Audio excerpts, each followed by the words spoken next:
de biología con el anual egresado, ¿de acuerdo? Tema 1, características de los seres vivos. Empezamos con las primeras definiciones. Hay que hablar de la biología como ciencia, porque hay que entender que la biología fue una ciencia que empezó desde épocas ancestrales, pero que empezó a tener cuerpo desde una fecha determinada. La palabra biología viene del griego bio, que es vida, y logos, que es tratado o estudio. Esta palabra fue introducida en Alemania a partir, más o menos en 1800. Algunos libros dicen 1800, 1802.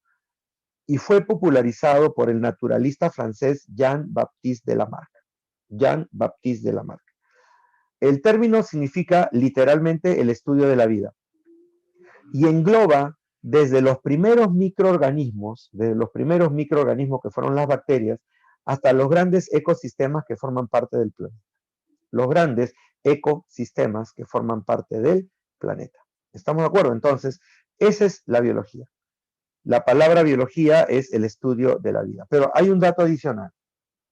El término biología no fue solamente creado por Jean-Baptiste de Lamarck. Jean-Baptiste de Lamarck, más o menos, como te digo, entre 1800 y 1802, escribe el término en su libro de hidrogeología. Pero un biólogo alemán, Treviranus, plantea el mismo término en su obra Filosofía de la Naturaleza Viva, ¿de acuerdo? Y los dos definen a la biología de esta manera. La biología estudiará las distintas formas de vida, las condiciones y las leyes que rigen su existencia y las causas que determinan su actividad. O sea, fíjate, la biología estudiará las distintas formas de vida, las condiciones y las leyes que rigen su existencia y las causas que determinan su actividad.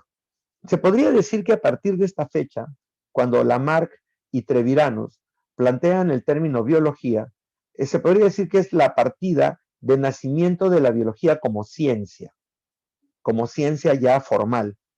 Pero la biología ya tenía básicamente un camino hecho desde antes, y eso lo vamos a ver ahorita a través de una línea de tiempo que les voy a presentar.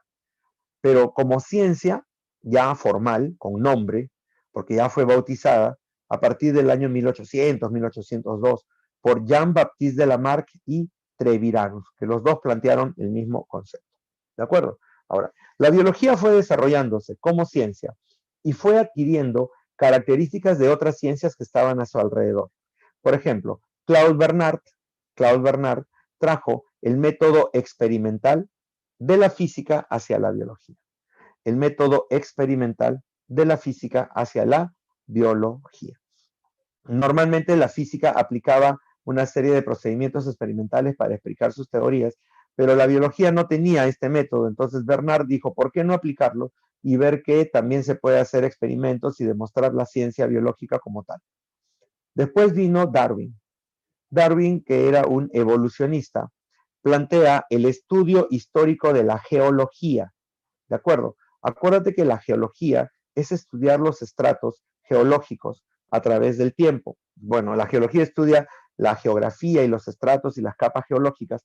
Y dentro de estas capas geológicas, ¿qué encontrábamos? ¿O qué encontramos? Encontramos básicamente restos de animales o plantas que vivían con anterioridad y que nos permitían evidenciar que hubo vida previa, o sea, una evolución. Y Mendel, que era matemático, trae la matemática a la biología, ¿de acuerdo? Trae la matemática a la biología y aplica básicamente los métodos estadísticos, matrices, cuadros, relaciones numéricas que se presentaban entre las características que se iban heredando de generación en generación. Entonces, ahí tenemos a los que aportaron y le dieron cuerpo a la biología. Pero la biología, como toda ciencia, también está básicamente influenciada por los pensamientos filosóficos de la época. Entonces, por la biología fue afectada por diferentes pensamientos como el mecanicismo, el positivismo, el vitalismo, el marxismo, que influenciaron directamente sobre la biología y en el pensamiento de los biólogos y hacia dónde orientaban básicamente su estudio. ¿De acuerdo? Ahora, aquí tenemos a Claude Bernard, tenemos a Mendel, tenemos a Darwin, ¿de acuerdo? Claude Bernard, Mendel y Darwin, que ayudaron al desarrollo de la biología y que en cierto modo permitieron básicamente que las características de la biología como ciencia empiecen a desarrollarse. ¿De acuerdo?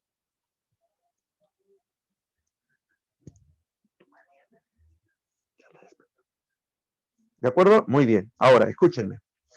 Acá tienen una primera línea de vida. Exacto, aquí tienen una primera línea de vida.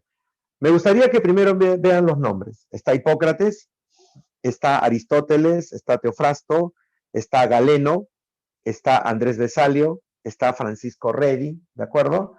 Entonces, si ustedes se ponen a observar esto, se dan cuenta de esto, ¿de acuerdo? Se percatan de esto. Tenemos a Anthony Van Leeuwenhoek, a Robert Hooke, a Carlos Linneo, ¿estamos de acuerdo? Entonces, si yo les preguntara así, como quien no quiere la cosa, ¿qué aportaron cada uno de estos científicos a la biología? ¿Ustedes tienen una idea de ello? ¿Tienen una idea de qué aportaron cada uno de ellos hacia la biología? Si te preguntaran, por ejemplo, ¿por qué es importante Redi? ¿Por qué es importante Linneo? ¿Qué nos dio Robert Hooke? Robert Hooke de repente sí, porque la mayoría de ustedes alguna vez lo ha escuchado. Entonces, estos son científicos que plantearon y que aportaron conocimientos a la biología y que fueron básicamente dándole una historia a la biología. Empezamos con Hipócrates. Inicialmente la biología empezó a estudiar el cuerpo humano y trataba de solucionar los posibles enfermedades que atacaban al humano. Las plantas y los animales no eran vistos básicamente como seres vivos, sino como estructuras que estaban a nuestro alrededor. Posteriormente sí, pero en un primer momento todo lo que el pensamiento de las antiguas culturas era tratar de resolver la solución, los problemas del humano, cómo el humano tenía que curarse o aliviar sus enfermedades. Y por eso aparece Hipócrates como el padre de la medicina, que utilizaba principios activos de plantas para curar, o sea, aplicaba las plantas para la curación de las personas. Trataba de mejorar su salud, trataba de darles una mejor forma de vida, y justamente de ahí viene el juramento hipocrático, si ustedes lo ubican.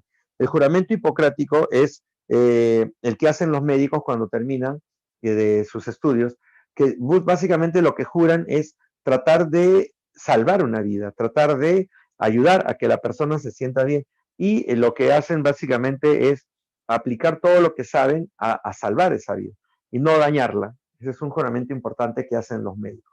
Aparte de eso, aplicar con principios básicos de las plantas para curar.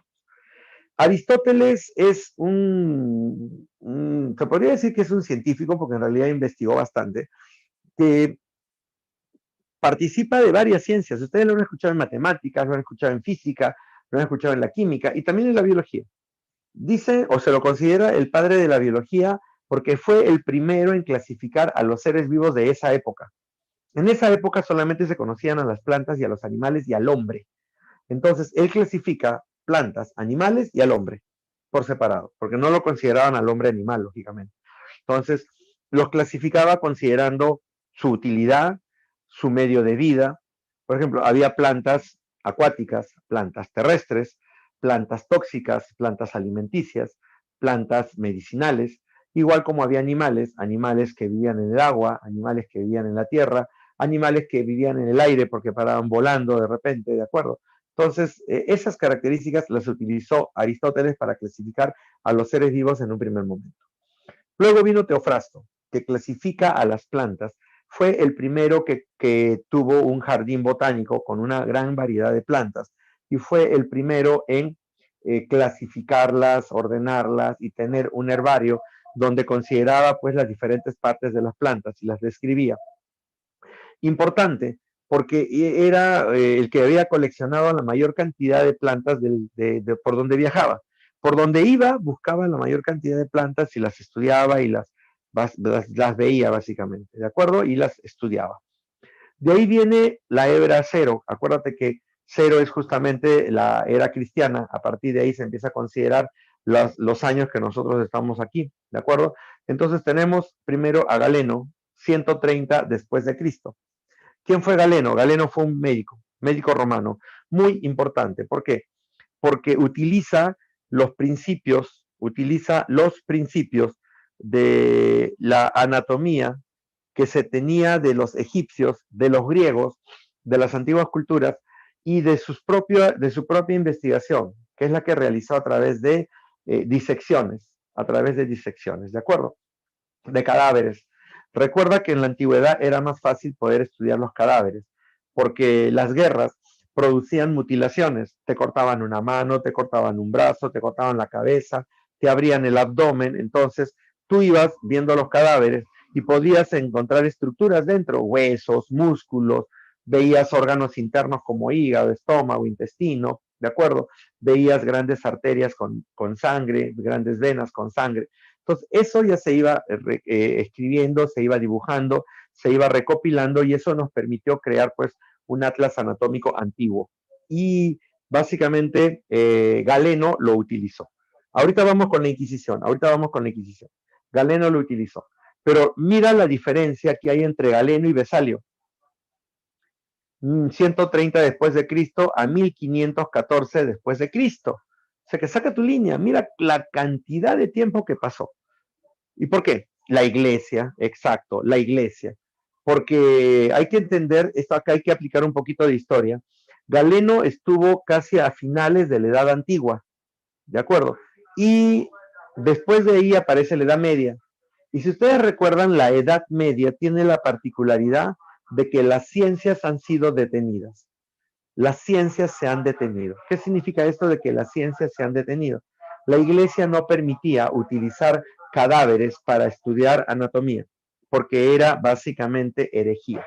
Era un pacto con el demonio y tú no podías utilizar básicamente. Claro, el oscurantismo científico. Muy bien, muchachos. Estamos en contexto y me están escuchando. Excelente. Ahora, la física, la química, la biología fueron detenidas. ¿Por qué? Porque se iban en contra de los conceptos religiosos. Por ejemplo, decían que la Tierra era el centro de todo el universo, que la Tierra era plana, y nosotros sabemos que los griegos ya sabían que la Tierra era redonda y que el sistema planetario tenía al Sol al centro y los planetas giraban a su alrededor. Pero como esto era un concepto que no había sido aprobado por la Iglesia, fue erradicado y se consideraba pagano pensar de esa manera. Y la Inquisición empezaba a justiciar y muchos científicos murieron pensando de otra manera porque la Iglesia no los permitía. ¿De acuerdo? Pero igualito, siempre hay revolucionarios que van en contra de los pensamientos normales. Eso es importante, muchachos. Las personas que son revolucionarias son las que crean y generan nuevos conocimientos, aunque parezca mentira. Vesalio se fue en contra de las normas generales de ese momento. Nadie podía hacer medicina y anatomía porque no podían utilizar los cadáveres, pero Vesalio dijo, es imposible estudiar o saber cómo desarrollan las estructuras de un cuerpo sin saber cómo es el cuerpo. Y tenemos que ver el cuerpo, tocar las estructuras y saber dónde están localizadas. Y él plantea que se deben hacer estudios en las disecciones de los cadáveres para poder saber cuáles son las estructuras. A partir de este proceso, ya la medicina y la anatomía empezaron a cambiar. ¿Por qué? Porque los médicos ya empezaban a estudiar los cuerpos, a estudiar los cadáveres. Si tú estudiabas medicina en ese momento, utilizaban los cadáveres para poder hacer disecciones y estudiar el cuerpo, como se hace hasta ahora, Vesalio aplica eso. Y a partir de ahí, mediante esta revolución se creó.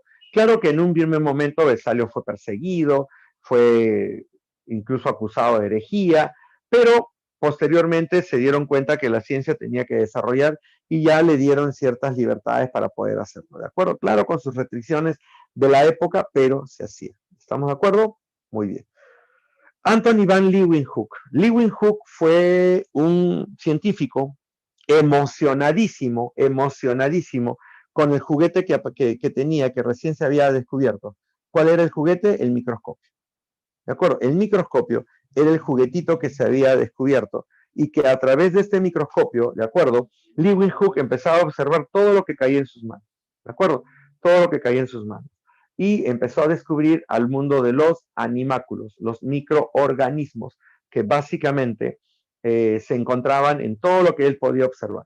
Observaba sangre, observaba semen, observaba orina, agua de estanque, agua de río, agua de mar, ¿de acuerdo? Y se dio con la sorpresa de que había una gran cantidad de microorganismos.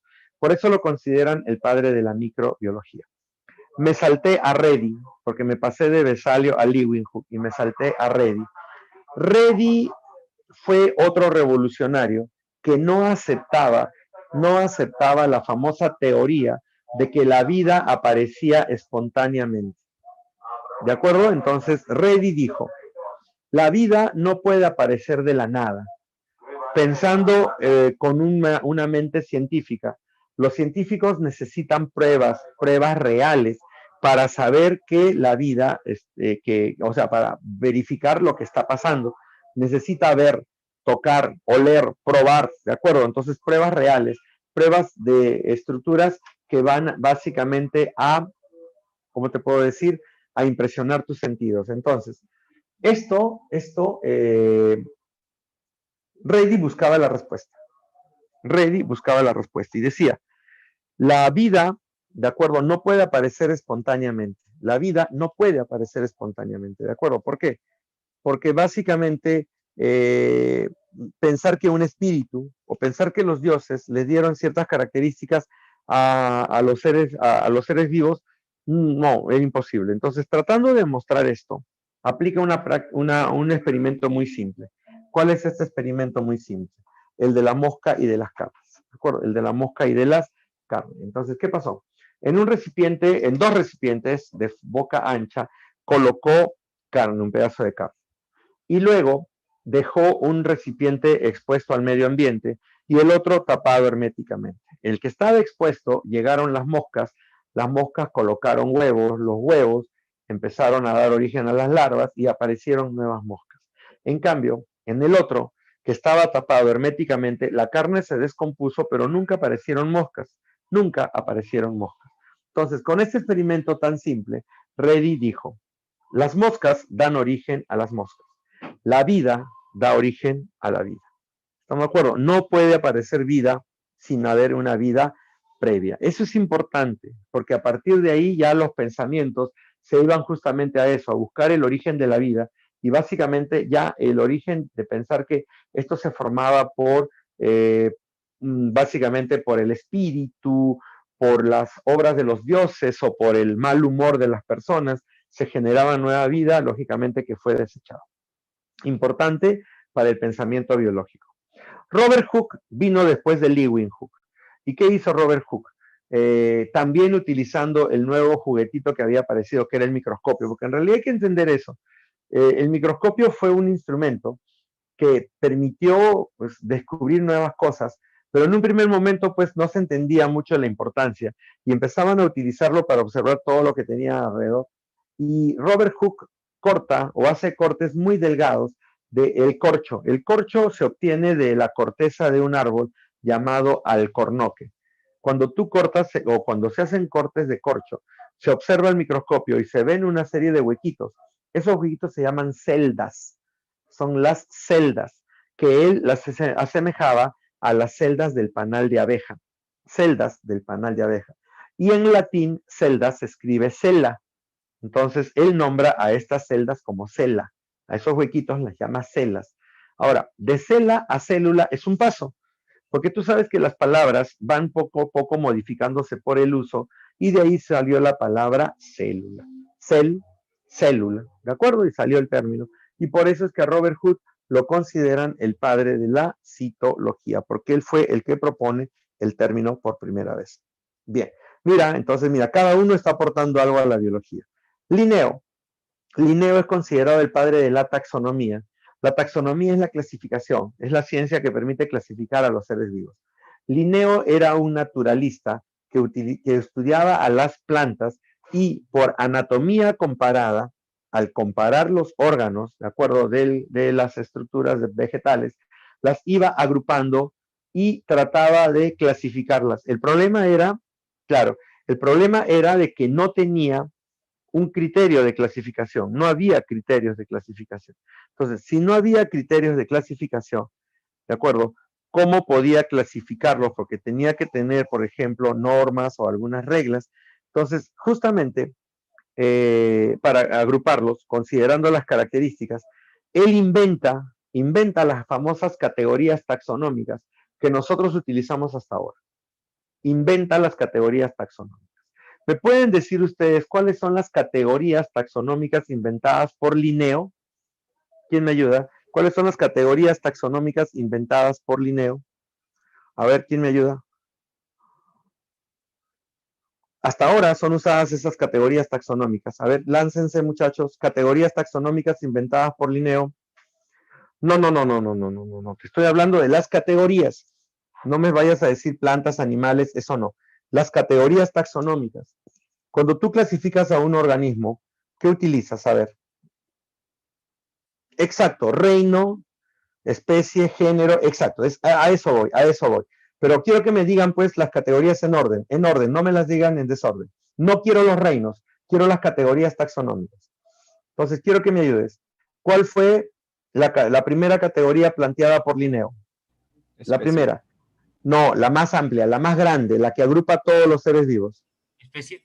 No es la especie, no es la especie, ¿Reino? la más grande. El reino, muy bien. Empezamos de arriba, el reino. Ahora, el reino agrupa ¿a quién? Por debajo del reino, ¿qué tenemos? Filo. Filum o división. Muy bien. Filum o división. Excelente. Por debajo de la división Subfilo. o del filum, clase. Excelente. Sigue. Por debajo de la clase, Orden. orden. Por debajo del orden, Familia. la familia. Por debajo de la familia, Género. por debajo de la familia, el género. Muy bien. Y por debajo del género, la especie. Excelente. Entonces, las categorías taxonómicas propuestas por Linneo son reino, filum o división, clase, orden, familia, género, especie. Esa es la secuencia. Reino, filum o división, clase, orden, familia, género, especie. Por ahí escuché la pregunta del dominio.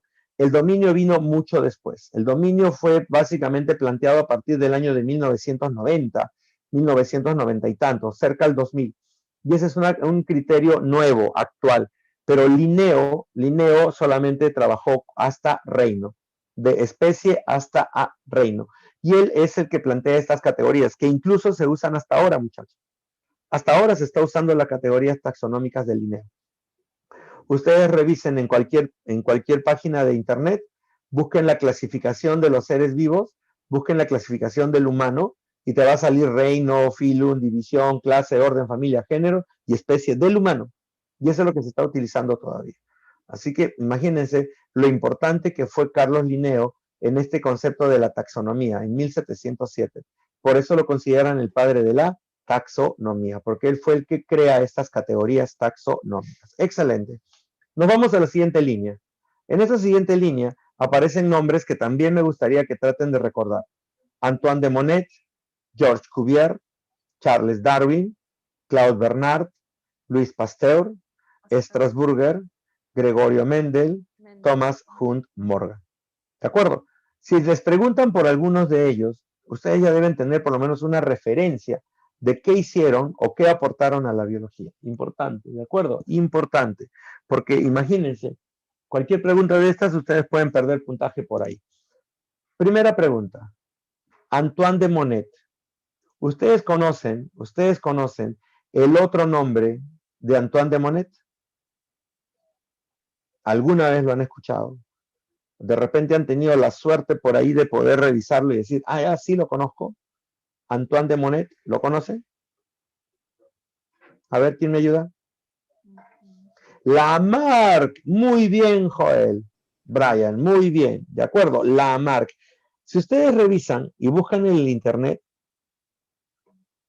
Antoine de Monnet es uno de los nombres que tiene Lamarck. Y mira, escúchame bien, ¿eh? ¿Cuál es el nombre completo de Lamarck? Es Jean-Baptiste Pierre-Antoine de Monnet Chevalier de Lamarck. ¿Te imaginas? Jean-Baptiste Pierre-Antoine de Monnet Chevalier de Lamarck. Imagínate, tremendo nombre. Y mira, algunos libros colocan el nombre de Antoine de Monnet y otros colocan el nombre Jean-Baptiste de Lamarck. Y al final viene a ser la misma persona. Y a veces uno piensa que no, que son cosas diferentes, pero no, es la misma persona. Por eso hay que tener mucho cuidado con los nombres. Sobre todo acá, como con Lamarck, siempre pasa lo mismo, ¿de acuerdo? Muy bien. Ahora, ¿por qué es importante Antoine de Monnet de Lamarck? ¿Por qué es importante? Porque él fue el que plantea el primer concepto de evolución. Él es el que plantea por primera vez el concepto de evolución, ¿de acuerdo? ¿Y qué significa esto? Que él dice que la vida ha tenido que ir cambiando a través del tiempo, que los seres vivos no han sido iguales. Eso es lo importante del concepto de evolución.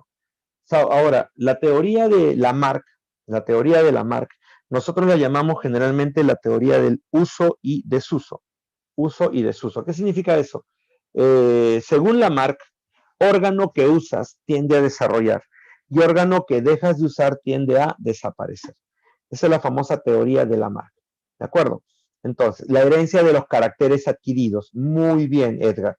Exacto. También lo llaman la herencia de los caracteres adquiridos o la teoría del uso y desuso. ¿De acuerdo? Teoría del uso y desuso. Muy bien. Entonces, la idea es esta.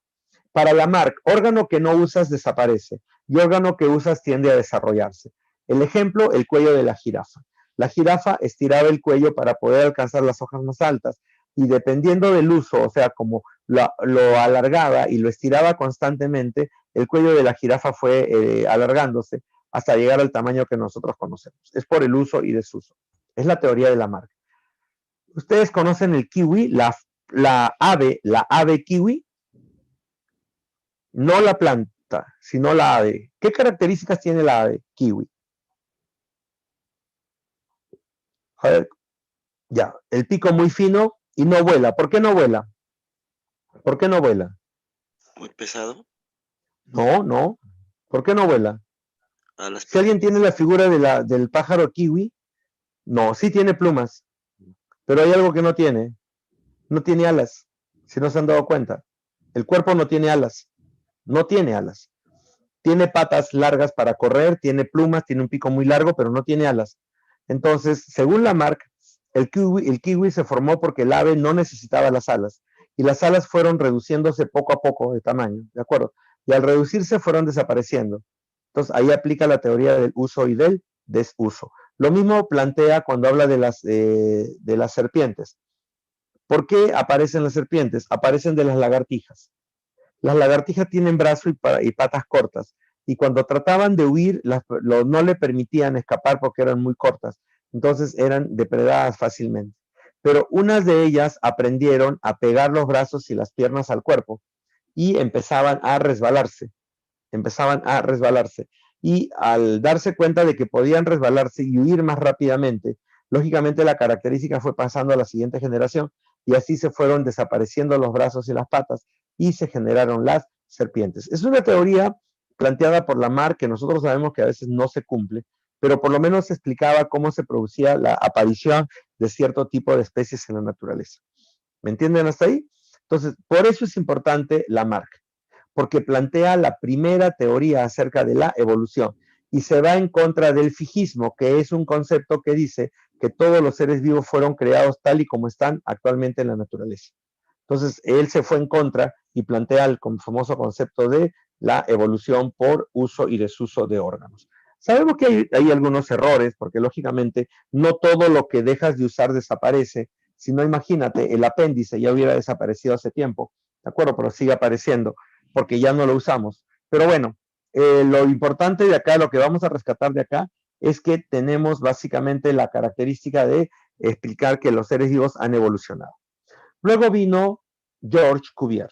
Georges Cuvier plantea que las evidencias de fósiles de vida anterior nos está permitiendo explicar cómo se da la evolución. ¿De acuerdo? Cómo se da la evolución. ¿De acuerdo? Entonces, acá trae a los fósiles hacia el concepto de evolución y estudio biológico. Y los fósiles son evidencias de vida previa a la nuestra. Punto. Luego vino Charles Darwin. Charles Darwin fue evolucionista también, no fue el primero, pero fue evolucionista, y en cierto modo fue el que explicó los conceptos de evolución. ¿Por qué? Porque él le da el punto exacto a la evolución, o sea, dice, los seres vivos cambian a partir de cambios que se dan en el medio ambiente. O sea, tú vives en un lugar, ¿de acuerdo? Mientras ese lugar se mantenga estable, ¿de acuerdo? Mientras ese lugar se mantenga estable, ¿de acuerdo? No cambie, tú vas a desarrollarte normalmente. Pero si por algún motivo las condiciones de tu entorno, de tu medio ambiente cambian, tú vas a tener que responder a ese cambio. Si la respuesta es buena, te adaptas y continúas. Si la respuesta es mala, te extingues. El más fuerte sobrevive, el más débil desaparece. Aunque a veces no se cumple porque hay organismos más débiles que sí se han adaptado mejor que los más fuertes. Pero bueno, la idea es esa. Para que ustedes lo entiendan en su concepto, porque ustedes tienen un pensamiento a veces muy especial, ustedes saben que es zona de confort, ¿cierto? ¿Qué es la zona de confort? ¿Quién me ayuda? La zona de confort de ustedes, o sea, por ejemplo, ustedes siempre hablan de la zona de confort. ¿Qué es la zona de confort? ¿Quién me ayuda? Un poquito más alto que no escucho. Un Ya, lugar una en donde te zona sientes cómodo. donde te sientes cómodo. ¿Y por qué te sientes cómodo? ¿Por qué te sientes cómodo? Cuéntame. ¿Por qué te sientes cómodo en tu zona de confort? Por Piénsalo en costumbre. piénsalo en términos biológicos. No, no es por costumbre. Piénsalo en términos biológicos. ¿Por qué te sientes cómodo en tu zona de confort? Porque ya nos adaptamos. No, Porque no, no hay no, no tanto peligro. por eso. Ya, puede Porque ser eso, sería como un hábitat. porque te sientes seguro, ya, exacto. Piénsalo a nivel de hábitat, porque te sientes seguro. ¿Por qué más? Porque ahí encuentras qué. Alimento. Necesario para satisfacer mi necesidad. Claro, tienes alimento, encuentras alimento, encuentras un lugar donde desarrollarte, te sientes protegido, te sientes seguro y por lo tanto estás cómodo, estás tranquilo, nadie te fastidia, puedes comer, puedes desarrollarte tranquilamente. Entonces, por lógica, es tu zona de confort. La pregunta es, ¿qué pasa si yo te saco de tu zona de confort? ¿Qué pasa si yo te saco de tu zona de confort? Te saco. Por algún motivo te quito los alimentos, te quito el clima adecuado, te quito, qué sé yo, te quito territorio, te sientes más reprimido y qué sé yo. ¿Qué pasaría? Me pongo Vas a tener hostil. que te vas a sentir mal, te vas a sentir mal. Y vas a tener dos opciones. O te adaptas o te mueres. Es lo que pasa. Y generalmente los grandes cambios que se dan en los seres vivos se dan justamente por esos conflictos. Incluso en su vida, yo creo que psicológicamente también les deben hablar acerca de eso.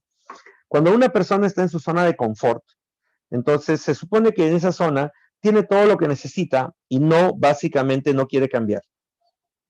Y se mantiene igual, no desarrolla, no quiere estudiar, no quiere avanzar, no quiere hacer nada. Pero cuando por algún motivo se cambia la zona de confort, se va a sentir en la obligación de responder a ese cambio y va a tener que tratar de cambiar. Entonces va a empezar a estudiar, va a buscar un trabajo o va a empezar a hacer otras cosas y se va a dar cuenta de que podría hacer otras cosas y que tenía la capacidad, sino que como estaba tan cómodo, no cambiaba. Entonces, más o menos es aplicando esto a la evolución. Una especie se siente cómoda y está tranquila en un ambiente donde tiene pues la zona de confort normal. Pero si por algún motivo ese medio ambiente cambia, ese cambio lo llamamos selección natural. Y la selección natural obliga a que la especie cambie, a la población. La obliga a que la población cambie. Entonces la población va a tener que buscar la respuesta a ese cambio y va a tener que tratar de adaptarse. Si no se adapta, se extingue. Pero si se adapta, continúa. Ahora, normalmente uno dice, el más fuerte sobrevive y el más débil desaparece. Bien, pero no necesariamente se tiene que dar así. Muchas veces los cambios hacen que las especies se hagan más débiles, pero pueden sobrevivir porque el cambio les permitió responder a ese cambio del medio ambiente. ¿De acuerdo? Exacto. Hay especies que se adaptan muy bien. Hay especies, sobre todo insectos y, por ejemplo, plagas, como en este caso, cucarachas, pulgas, moscas, ratas, ratones, se adaptan muy bien. ¿Por qué? Porque tienen justamente la capacidad de poder sobrevivir y se adaptan a cualquier ambiente y comen lo que tengan y hacen lo que tienen para poder sobrevivir. ¿Estamos de acuerdo? Las hormigas, por ejemplo, también es un buen ejemplo. Les aplican los insecticidas, pero cada año vuelven a aparecer las hormigas por todas partes. ¿De acuerdo? Todo ser vivo tiene capacidad de adaptación, todo, hasta el hombre. Hasta el hombre. ¿De acuerdo? Y el hombre también busca adaptarse y buscar las mejores condiciones para su vida. Creo que hasta ahí lo tenemos. Entonces ya más o menos entienden la importancia de Charles Darwin al hablar acerca de la evolución. Claude Bernard, ya te lo expliqué hace un rato, es aquel que plantea básicamente el método experimental en la biología. Método experimental en la biología, ¿de acuerdo? ¿Por qué? Porque lo exporta ¿de dónde? Lo exporta de, básicamente, de la física. Lo exporta de la física. Y dice que la biología como ciencia también tiene que tener su propio método experimental. Y habla del medio interno, la teoría del medio interno. Medio interno es lo que nosotros encontramos, por ejemplo, dentro de la célula, que es el citoplasma, o todos los componentes que forman parte de nuestro cuerpo, de nuestro medio interno, órganos, tejidos, que deben mantener un equilibrio determinado. También, exacto. Un individuo débil trata de adaptarse y con todo lo que tiene alrededor trata de responder y trata de, básicamente, dar una respuesta específica a ese medio. Entonces, a eso también lo llamamos nosotros adaptación. ¿Estamos de acuerdo hasta ahí? ¿Todos de acuerdo, muchachos? Muy bien, sigamos adelante. Ahora, después viene Louis Pasteur. Louis Pasteur. Mira con Louis Pasteur, para que te des cuenta de lo importante de Louis Pasteur. Louis Pasteur es el padre de la microbiología actual. Padre de la microbiología actual. ¿De acuerdo? Pasteur descubre que los microorganismos que fueron descubiertos anteriormente, como las bacterias, son los causantes de muchas enfermedades en nuestro cuerpo. Muchas veces nosotros, bueno, se consumía antes los alimentos sin cocinar. Tomabas el agua de manera directa, la leche sin hervir, comías la fruta sin lavar y generalmente comías los alimentos sin cocinar. No se cocinaban, básicamente. ¿De acuerdo? Entonces, muchos de estos alimentos contenían una gran cantidad de microorganismos que al final producían, pues, enfermedades en nosotros. Entonces lo que pasa es que a partir de Pasteur, ¿de acuerdo? Él descubre que el calor mata a los microorganismos. El calor mata a los microorganismos, ¿de acuerdo? Entonces, al matar a los microorganismos, estabas evitando las enfermedades. Entonces, Pasteur empieza a aplicar este proceso de pasteurización para tratar de evitar las enfermedades en las poblaciones. Y a partir de ahí las costumbres empezaron a cambiar. Ahora nosotros hervimos los alimentos, cocinamos los alimentos, ¿de acuerdo? Hervimos el agua, hervimos la leche. Y ahora más con esta pandemia, utilizamos una serie de desinfectantes que van a evitar que nosotros nos contagiemos. Alcohol, la lejía, el amonio cuaternario, ¿de acuerdo? Que van a evitar que estos microorganismos nos infecten. Entonces, ese es el gran aporte de Pasteur a nuestra vida. El gran aporte de Pasteur a nuestra vida, ¿de acuerdo? Porque permitió justamente descubrir este tipo de características. ¿Estamos de acuerdo hasta ahí? Vacunas, no trabajó mucho con vacunas. Eso fue Jenner. Jenner fue el que empezó con las vacunas, ¿de acuerdo? Posteriormente, de repente, tal vez, pero Jenner fue el primero en aplicar las primeras vacunas a nivel biológico. ¿De acuerdo? Muy bien. Ahora, después de Pasteur aparecieron Strasburger y Fleming. Strasburger y Fleming, los dos por su lado, Strasburger con las plantas y Fleming con los animales, describieron las características de la mitosis. Características de la mitosis. En este caso, estamos hablando de la profase, metafase, anafase y telofase, dependiendo de dónde se daban, en plantas y animales. ¿De acuerdo? Aportaron los conocimientos de la mitosis. Pero luego, ¿de acuerdo? Fleming, por sí solo, descubrió las características de la penicilina. Él fue el que descubrió de manera accidental la penicilina. La penicilina es un antibiótico creado por un hongo. La idea fue esta. Fleming trabajaba en un laboratorio donde se hacía cultivo de microorganismos, cultivo de bacterias, y estos se cultivaban en unas placas llamadas placas Petri, las famosas placas Petri, ¿de acuerdo? Muy bien. Estas placas Petri habían sido sembradas con bacterias. Las placas Petri tenían una gelatina que se le llama agar, que es especial para el cultivo de microorganismos.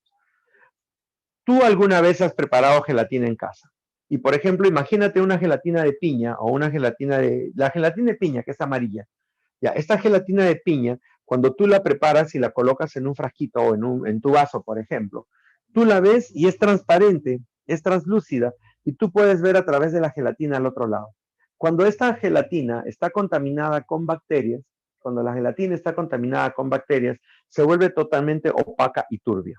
Muy bien, entonces las placas estaban opacas y turbias, totalmente opacas y turbias, ¿estamos de acuerdo?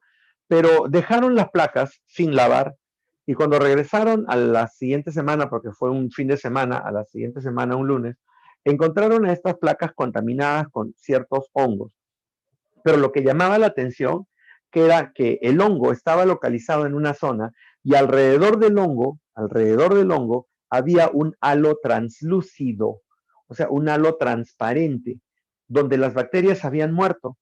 Entonces la pregunta fue, ¿por qué murieron? ¿Qué pasó? ¿Qué es lo que ocurrió?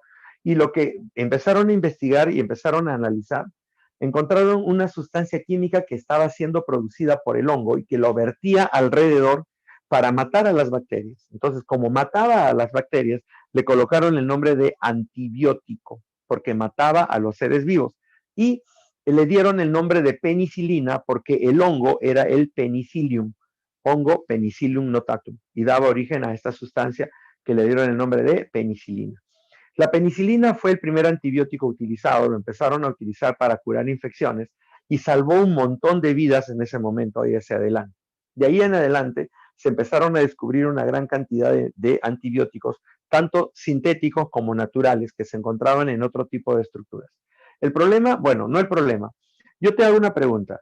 Si esto fue descubierto aproximadamente en el año de 1800, creo que si no me equivoco, de acuerdo, más o menos 1841. ¿Tú te imaginas todas aquellas personas hasta antes de 1841? Imagínate personas que tenían algún accidente, se cortaban o se herían y empezaban a producirse las infecciones. ¿Con qué las curaban? ¿O no las curaban?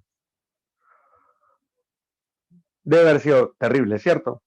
Tú ahorita, por ejemplo, te haces un corte, inmediatamente utilizas alcohol o agua oxigenada, limpias la herida y vas y le aplicas una crema con antibiótico y se cura. Y otras, de acuerdo, otras personas van y tienen una infección mayor, te tomas tus pastillitas de antibiótico y te curaste. Pero en esa época, o utilizaban plantas, o simplemente rogaban que su sistema inmunológico, que era el que te producía las defensas del cuerpo, sea lo suficientemente fuerte para que tú puedas sobrevivir. Y mucha gente moría, claro. Imagínate, una herida en la guerra, una herida en una batalla, te clavaban un sable o te clavaban un espadazo, una herida abierta, y si esa herida abierta no era limpiada adecuadamente y no utilizaban las hierbas adecuadas, moría, porque la infección se hacía muy grande, y si la infección llegaba a la sangre se hacía una septicemia. Septicemia. Sí, es verdad. Entonces, básicamente era eso. A partir de la penicilina ya empezaron a curarse y se empezaron a curar una gran cantidad de infecciones. ¿De acuerdo? Y de ahí en adelante, pues ya entendemos cómo pues la medicina y la farmacología fue desarrollando. ¿Te das cuenta? Muy bien.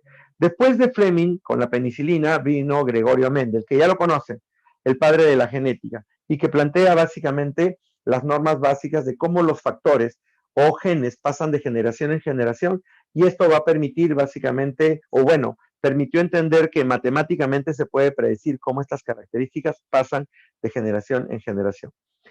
Mendel tenía un problema. Sabía que los factores pasaban de una generación a otra, pero lo que no sabía era cómo. O sea, no sabía qué era lo que pasaba de una célula a otra célula. No lo entendía. Él sabía que había factores, vio las características como el color, la forma, pero no sabía dónde estaban. No lo entendía. ¿Por qué? Porque recién se estaba empezando a descubrir los ácidos nucleicos, recién se estaba hablando del ADN y recién se estaba hablando de los cromosomas. Recién. Entonces, Thomas Hunt Morgan, unos años después, casi en 1886, Morgan dice que los cromosomas que están formados por el ADN son los que básicamente se encargaban de llevar estas características de una generación a otra. Entonces, ahí aplica la famosa teoría cromosómica de la herencia, que dice que los cromosomas son los que llevan los genes de una generación a otra generación. Creo que estamos de acuerdo hasta ahí. Los genes. Muy bien. Ahora, también Thomas Morgan habló acerca de un proceso muy importante. ¿Cuál era este proceso muy importante? De la herencia ligada al sexo. Herencia ligada al sexo, ¿de acuerdo? Genes que estaban localizados en los cromosomas sexuales. Creo que hasta ahí lo podemos entender. Sigamos, muchachos. Muy bien. Esta es otra línea de tiempo. Pero acá en esta línea de tiempo vamos a resumirla de una manera interesante. Solamente vamos a sacar a Robert Whittaker. Búscalo a Robert Whittaker. ¿Lo encontraste?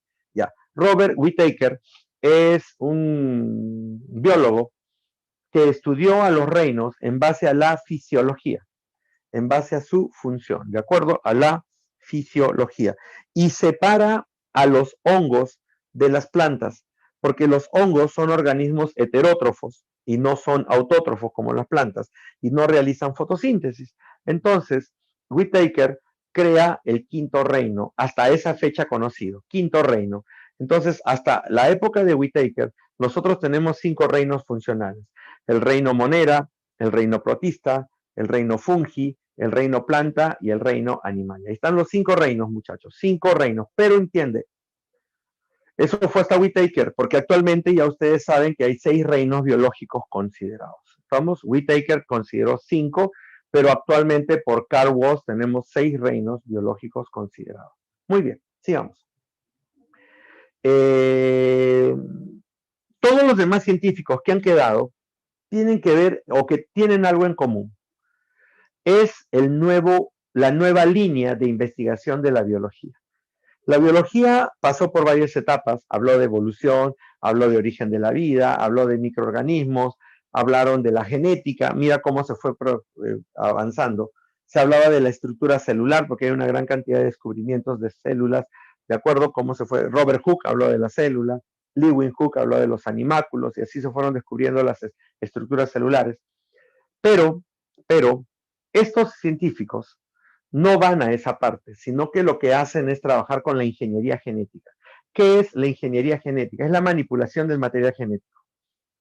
Se fue descubriendo de a pocos. Por ejemplo, Smith fue el pionero de la ingeniería genética. Smith, ¿de acuerdo? Sí, eso es verdad.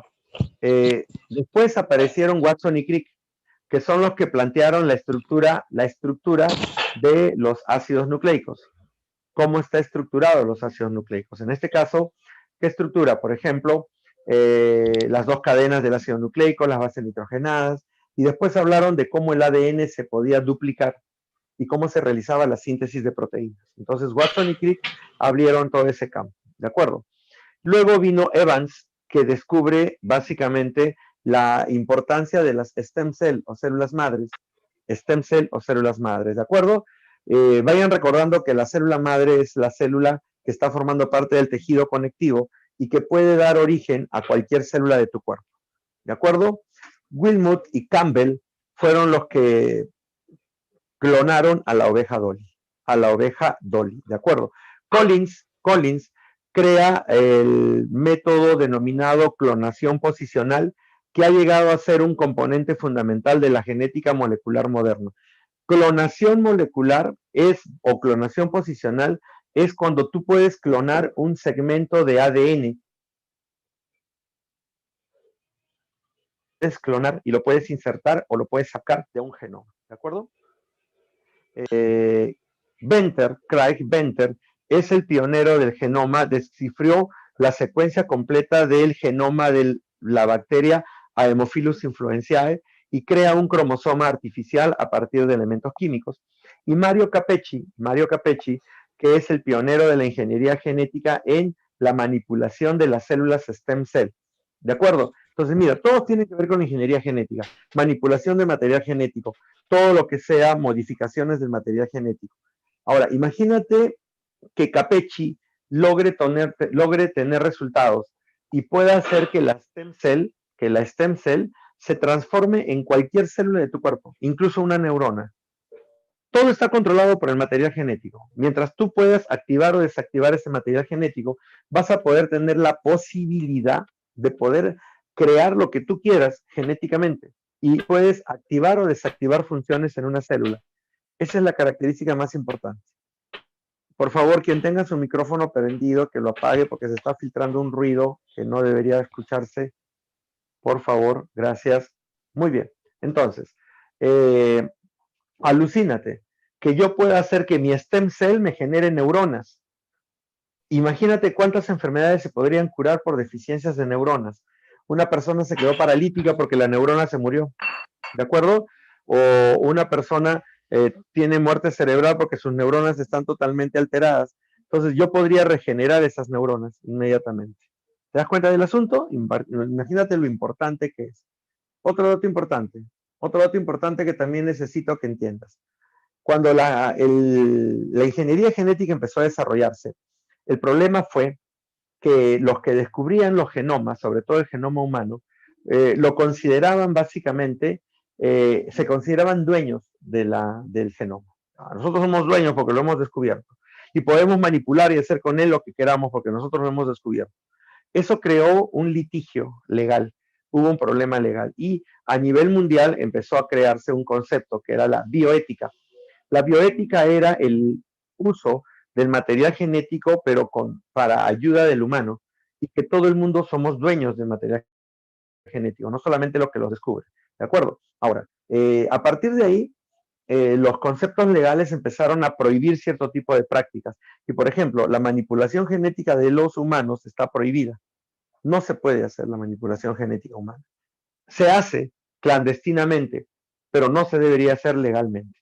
Personas que están trabajando así los pueden incluso enjuiciar y condenar y meterlas presas, ¿de acuerdo? En plantas y animales se hace, pero en humanos es mucho más restringido.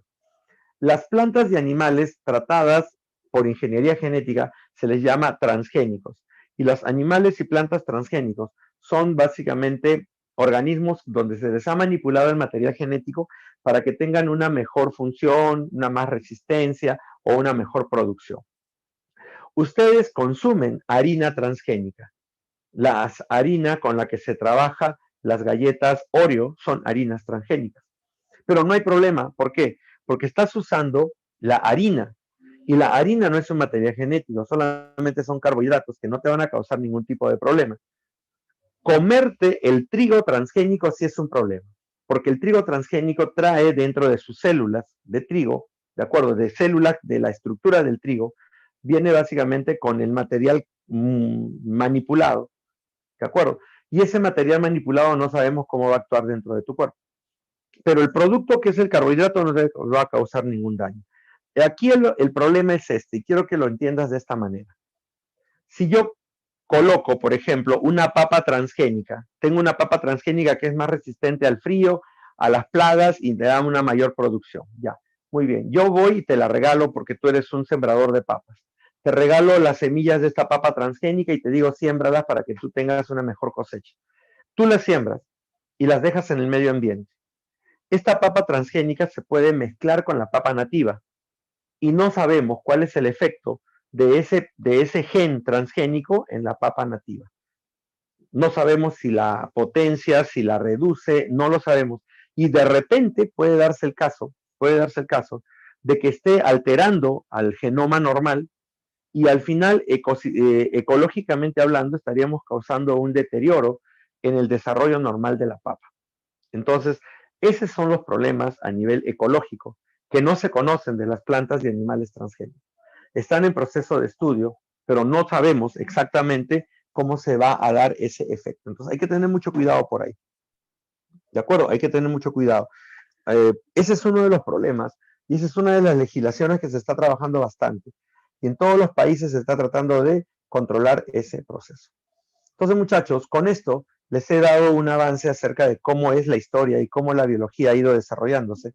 Y ustedes ya tienen una visión un poco más larga acerca de cómo la biología ha ido afectando todas nuestras funciones y todos nuestros conocimientos. La biología es una ciencia muy grande y abarca mucho espacio porque utiliza una gran cantidad de seres vivos. Para poder estudiarlos necesitas básicamente de ciencias auxiliares. Y las ciencias auxiliares son las que ayudan a la biología a entender. La biología es una ciencia madre que se basa en otras ciencias madres como la física, la química, la matemática. Pero a partir de ahí se va a desmembrar generando ciencias auxiliares que estudian desde diferentes puntos de vista a los seres vivos. La biogenia. La biogenia estudia el origen y la evolución de los seres vivos. De dónde viene y a dónde va. Origen y evolución de los seres vivos, ¿de acuerdo?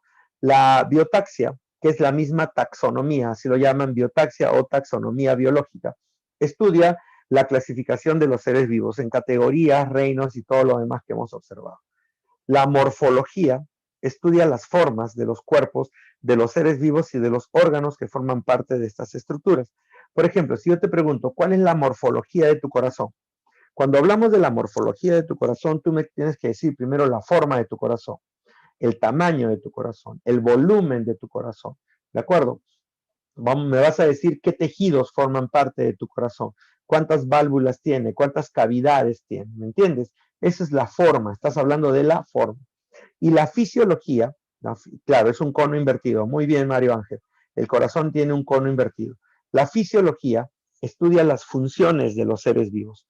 ¿Para qué sirven un determinado ser vivo o sus órganos? Por ejemplo, ¿para qué te sirve el corazón? El corazón es una bomba que está localizada en el aparato cardiovascular. Absorbe sangre y expulsa sangre. Absorbe sangre y expulsa sangre. Esto permite la circulación de la sangre. Circulación de la sangre. ¿De acuerdo? La bioquímica estudia la estructura química de los seres vivos. ¿Cómo estás hecho en términos químicos? ¿De acuerdo? La estructura química. En este sentido estamos hablando, por ejemplo, de los elementos y de las moléculas que forman parte de los seres vivos y al mismo tiempo de las reacciones químicas que vamos a encontrar en los seres vivos. Vamos. Ramas de la biología.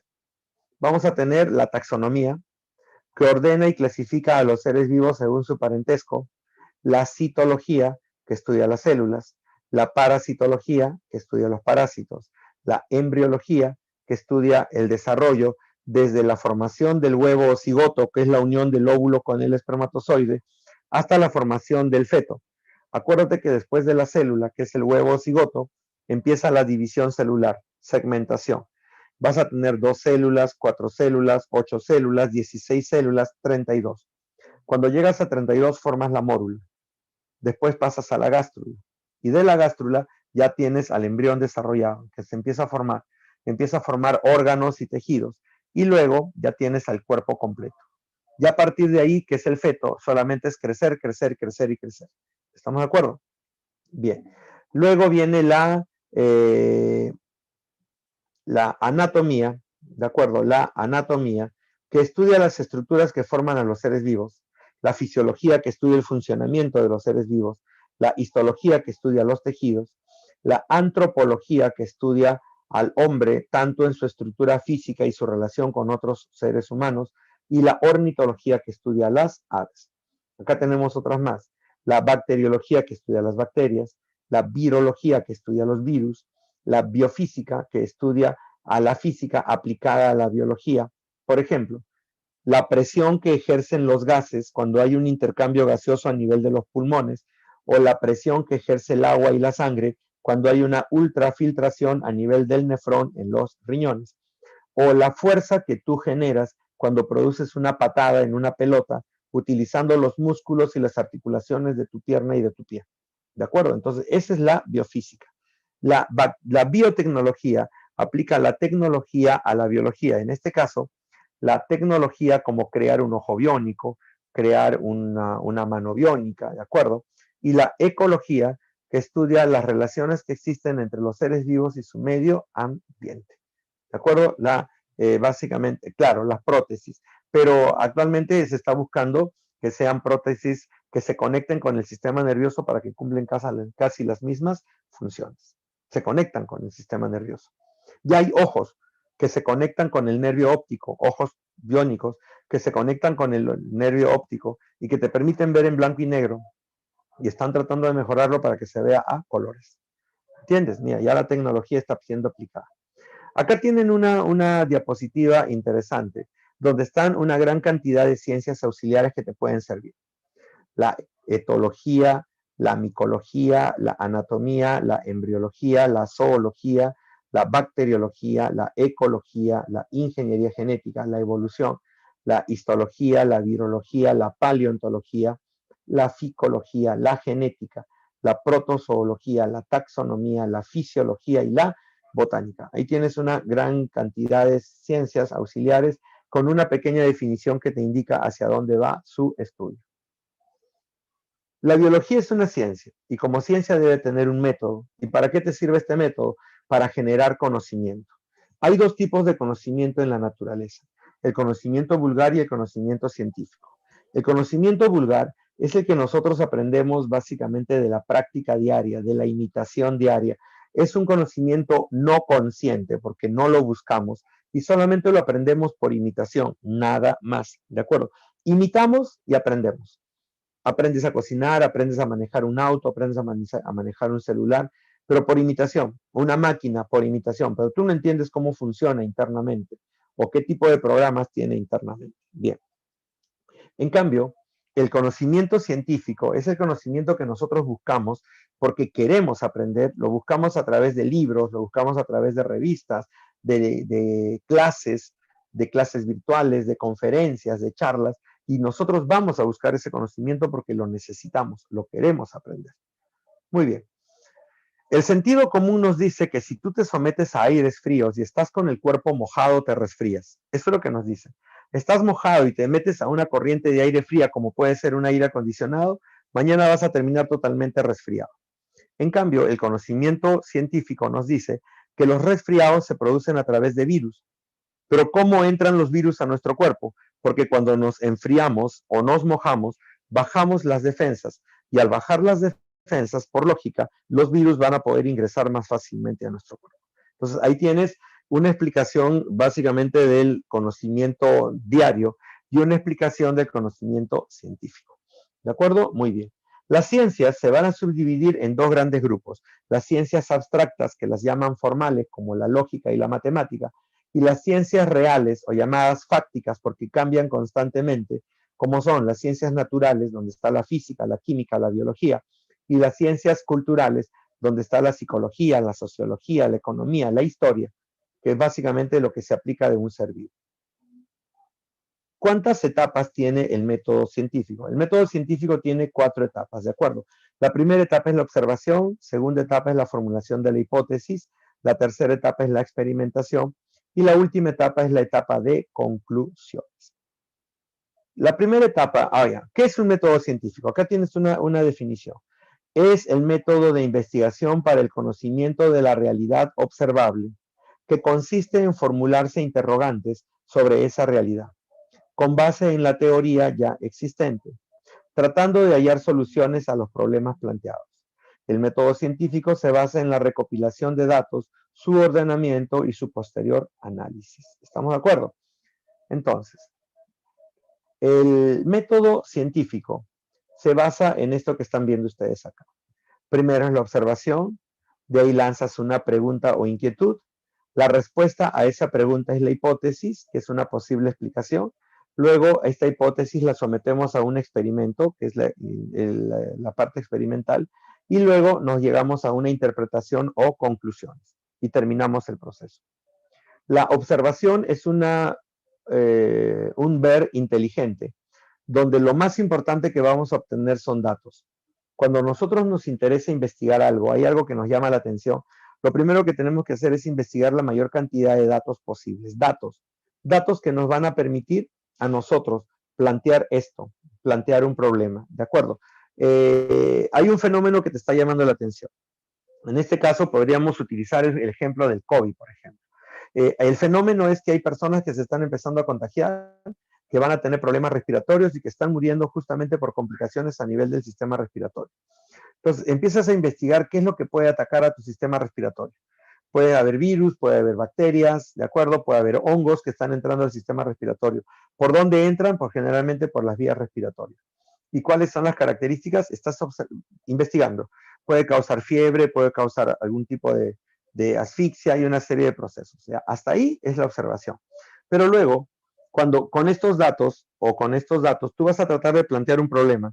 O sea, vas a decir, la causa de la muerte de estas personas se debería a algún agente que está produciendo algún tipo de daño a nivel del proceso. Estás planteando una pregunta. ¿Esto sería a causa de un agente que podría estar ingresando de esta manera ¿Podría ser esta la secuencia? Muy bien. Entonces, cuando ya tienes el problema planteado, recién entramos a la segunda etapa del método científico, que es la hipótesis. La hipótesis es la respuesta que tú vas a dar al problema que planteamos anteriormente. ¿Podría ser algún agente causal el que produzca este tipo de daños? Entonces, la hipótesis dice, nosotros decimos que el causante es un virus, porque tiene todas las características de una infección viral, y este virus ingresa de tal manera y produce tal tipo de daño, punto. Entonces, esa es nuestra hipótesis. La hipótesis es una respuesta anticipada que se da como posible frente a la pregunta que se acaba de plantear. ¿De acuerdo? Muy bien. El tercer paso es probar la hipótesis. Tengo que probar, verificar la hipótesis. Y la única forma de verificar la hipótesis es a través de la experimentación. Yo tengo que experimentar. Entonces si yo estoy planteando que es un virus que está causando el proceso, entonces yo tengo que utilizar virus parecidos, o si encuentro el virus, utilizarlo y aplicarlo y contaminar a otros tipos de organismos para que estos también sufran la misma alteración. Entonces, ese es un proceso experimental. En base a la experimentación, yo voy a plantear ahora un diseño experimental. Este diseño experimental básicamente tiene ciertas características. Prueba la hipótesis, los resultados tienen que ser objetivos, toma en cuenta algunas posibles fuentes de error, tiene variables que puedes controlar, tienes un caso control que es el que se podría decir que es el caso normal y después lo que tú estás planteando. ¿De acuerdo? Después del diseño experimental, nosotros obtenemos resultados. Y los resultados deben analizarse. Primero los tienes que registrar. Tablas, gráficos, matrices. Y luego los analizas. Análisis e interpretación. Dicen que esta etapa de análisis e interpretación es la más importante. Porque es la parte creativa del investigador, que después de haber obtenido todos los resultados, utiliza su neurona, utiliza su raciocinio para poder dar una respuesta adecuada. Si estos resultados validan la hipótesis, ¿de acuerdo? La hipótesis se convierte en ley. Inmediatamente tiende a convertirse en ley. ¿De acuerdo? Muy bien. Las conclusiones deben básicamente, si comprueban a la hipótesis, entonces decimos que la hipótesis es válida y la convertimos en ley. Si no la valida, la hipótesis se va a considerar como nula y tenemos que replantear una nueva hipótesis. O sea, plantear y empezar nuevamente nuestros procesos experimentales. ¿De acuerdo hasta ahí? Muy bien.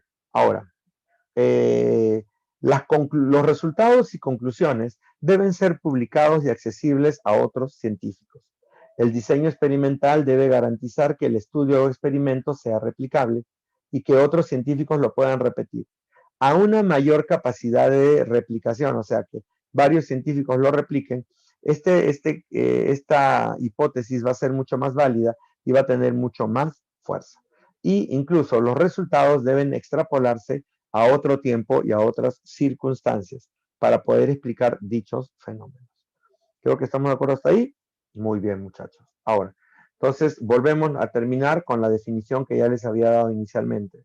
El método de investigación para el conocimiento de la realidad observable, que consiste en formular interrogantes sobre esta realidad con base en la teoría ya existente, tratando de hallar soluciones a los problemas planteados. El método científico se basa en la recopilación de datos, su ordenamiento y su posterior análisis. ¿Estamos de acuerdo hasta ahí? Muy bien. Muchachos, por aquí vamos terminando. ¿Por qué? Porque ya nos tocaría hablar de las características y ya no nos va a alcanzar el tiempo. En 3 minutos no nos va a alcanzar el tiempo. Esto se queda como tarea para ustedes. Están en las diapositivas que ya se las enviaron. Las van a leer y las van a recordar, porque la próxima semana voy a conversar acerca de esto y ustedes me van a tener que responder. Acá tienen qué es un ser vivo, cómo se define a la vida. Acá tienes las características. La primera característica es el metabolismo. La segunda es la reproducción, tanto asexual como sexual. ¿De acuerdo? La tercera característica es la respuesta que tú vas a dar a los estímulos, como la irritabilidad o la adaptación. Vas a tener la homeostasis, que es un estado de equilibrio interno. El crecimiento, tanto de organismos unicelulares como de pluricelulares. ¿De acuerdo? Después vamos a hablar del movimiento. Los animales se mueven desplazándose, las plantas se mueven, no se desplazan, pero se orientan hacia un estímulo, se le llama tropismo, y las células sí se mueven y se desplazan, o sea, se desplazan y se orientan hacia un estímulo determinado. ¿De acuerdo? Y a ese proceso lo llamamos taxia. Y luego vamos a hablar la próxima semana de los niveles de organización: químico, nivel biológico y nivel ecológico. Aquí lo tienes. El nivel químico, ¿de acuerdo? El nivel celular, el nivel organismo, el nivel población, el nivel comunidad, el nivel básicamente ecosistema. ¿Estamos de acuerdo? Ahí lo tienen, muchachos. Entonces, esto se los dejo para la próxima semana, porque ya en estos 2 minutos no los voy a apurar trabajando esta parte. Queda esto para que ustedes lo revisen, queda esto para que ustedes lo trabajen, ¿de acuerdo? Y la próxima semana nos volvemos a ver y espero que lo estudien. Ya les di los pormenores, ya saben qué es lo que tienen que hacer, ya saben cómo tienen que repasar, lean su material, no está por gusto, y la próxima semana continuamos con el trabajo. Muy bien, muchachos, muchísimas gracias por su atención, muchísimas gracias por estar y muchísimas gracias por participar. No, gracias a ustedes. Muchísimas gracias. Profe Elisa, Chao, sí. me voy yendo. Gracias, profesor. No, gracias a ustedes, muchachos. Cuídense. Gracias. Gracias, muchachos. Profe Elisa, ¿está por ahí?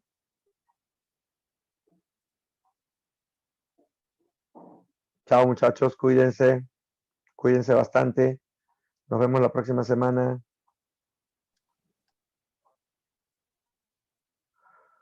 Cuídense, cuídense. Chao, profesor. Chao, Edgar. Cuídense, cuídense, cuídense de verdad. Gracias, profesor. Cuídense, muchachos, cuídense. Gracias también. Profe Elisa, ¿está por ahí?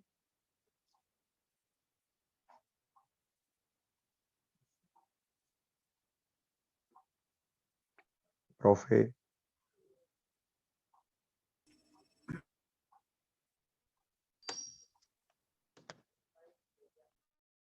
Se quedó estático, profe.